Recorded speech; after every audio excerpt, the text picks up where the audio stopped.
This is Briscoe Eld. I'm coming to you from our home here in Collierville, Tennessee. Specifically, I'm standing in our master bedroom. Our master bath is to the left. Probably wondering what that hole in the ceiling is.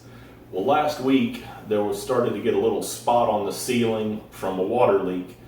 I thought, oh man, there's two water heaters directly above me up here that are tied together to feed the master bath. Well, when you cut the drywall out, there are two lines up there.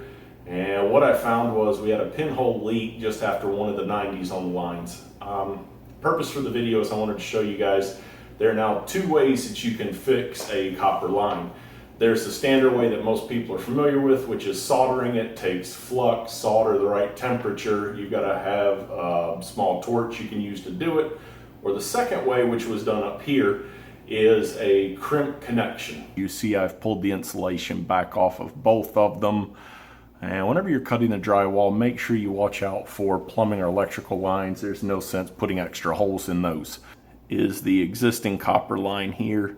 You see some of the discoloration on the copper. That's from the flux and just aging of the copper over time.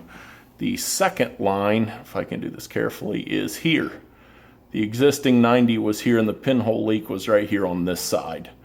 So what was done is the copper line was cut here and back here, and two new compression fittings put in place. One there, two there, so you can easily put it on and you're not flexing the pipe. The hardest part of it was marking it so you know the two fittings are slid all the way on the existing pipe. And then the tool that the plumber used here that did the work, his name is Andy Sutton. He's excellent. That Milwaukee crimp tool that he's got is a portable tool and it'll run you about $2,500, but he was able to do this in about 20 minutes. The most time-consuming part was shutting the water off out at the street and draining it out of the system. Hope this is helpful. If there's anything I can do for you, you guys know how to reach me. If you ever need a good plumber, Andy Sutton Plumbing here in Collierville is excellent. Have a wonderful day.